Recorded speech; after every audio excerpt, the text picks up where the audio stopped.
Okay, hello everybody. I'm going to go through the pre-test for your final that I just assigned to you on Google Classroom. And then I'm going to cut this video for feedback on the questions that if you got them wrong. Okay, so I'm going to go through each question and give you feedback as to why that answer is correct. Okay, so for the first one, it says in a solution, litmus is red. The pH of a solution should be, before I even look at this, litmus paper is one of our indicators for if a solution is an acid or a base. And you need to remember that when litmus paper becomes red, it means that the solution is an acid.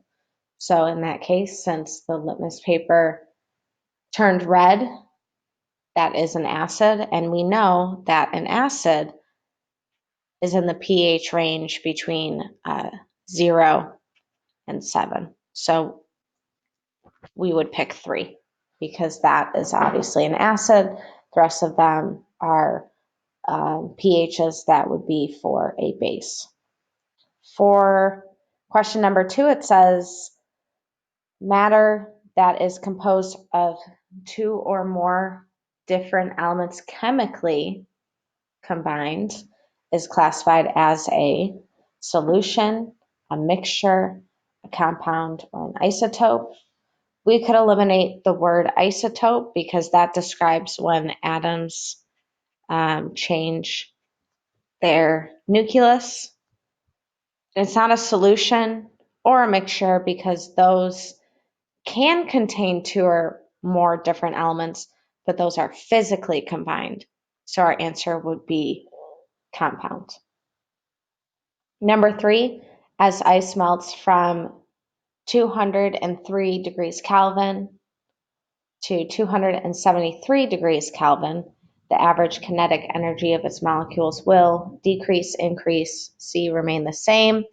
D, not enough information is provided. We need to remember the fact that as temperature increases, the kinetic energy of the substance increases as well. So in this case, the temperature is increasing, which means average kinetic energy will also increase. Number 4, when the following 2 solutions are mixed together, which one will create an acidic solution? So remember, acidic means the pH range is between 0 and 7. And when you actually read these possible answer choices, you can make an assumption of what the pH would be if you did mix them together by going halfway between them. So if I mix a solution with a pH of 14 and a solution with a pH of 7, then I don't know, my solution might be a pH of 10, we'll say. B, a solution with a pH of 3 and a solution with a pH of 5. The middle number would be 4. Number 7, or C, a solution with a pH of 12 and a solution with a pH of 8. That would probably be a mixture of 10. And letter D, a solution with a pH of 5 and a solution with a pH of 10. That would fall probably as a 7 or 8. Okay?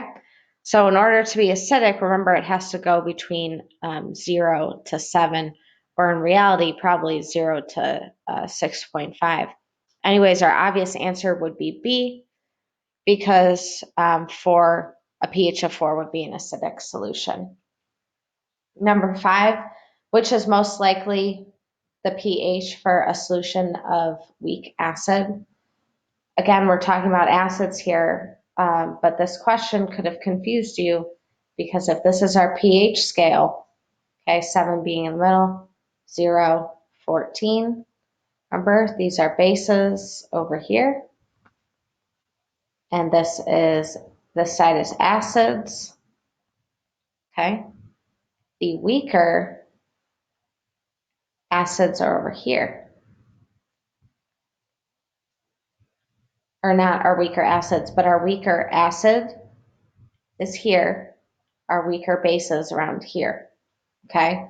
So these are the strong acids this way, strong bases this way, okay? So it can't be 1, and then we should be crossing out 8 and 11 because those represent bases.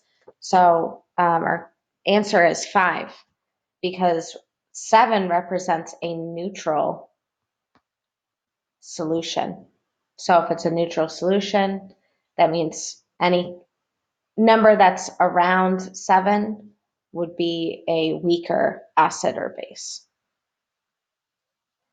Okay, number 6, scrolling down.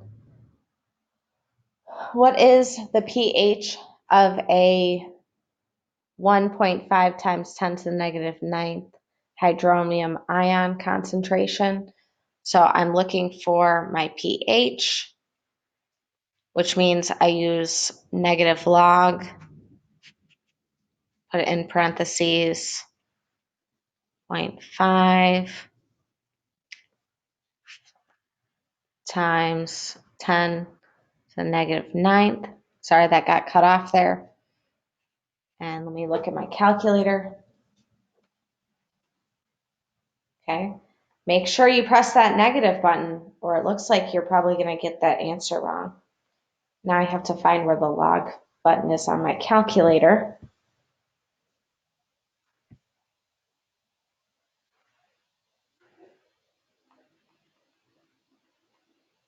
Y'all get that fancy calculator at school, and I have my old calculator here, so I don't even know where the log button is on this one.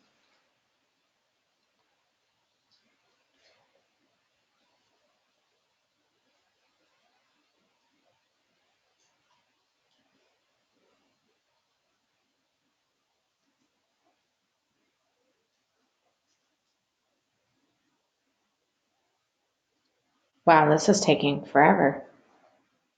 I have to scroll through a whole list. There it is, log. Y'all can't even see my old calculator. 10 to the negative 9th. And if you need help working with this calculator stuff again, don't be afraid to ask me. So my calculator told me that my pH is 8.82. Okay, so answer is A. Make sure to enter that negative sign before the log, or that negative sign would have carried over to the pH, and then you would have chose B as your correct answer.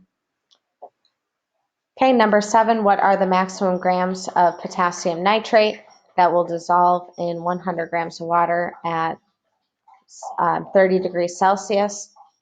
First thing you really have to do, guys, is you have to practice your naming, okay? This is saying potassium nitrate, which potassium nitrate is K plus 1, and then nitrate is NO3 when you look at your list of polyatomic ions, okay? Crisscross drop, and you're basically looking for KNO3 on the list, okay? So KNO3 is right here. And then it says, what are the maximum grams that will dissolve in 100 grams of water at 30 degrees Celsius? Remember that 100 grams of water is just representing what's on the y-axis. Don't get confused by it. So 30 degrees Celsius, go up. That's 30 degrees right there. Hit the line, go across. That's about 45 grams. Okay. Number 8, a student prepares a solution of lead 2 nitrate containing 50 grams completely dissolved at 20 degrees Celsius. The solution is, and then we have to pick unsaturated, saturated, supersaturated, concentrated. We can give it a D because that's not one of our vocabulary words. When we look here, lead nitrate, Roman numeral, which means the oxidation number of lead is +2. Nitrate is NO3, the -1, crisscross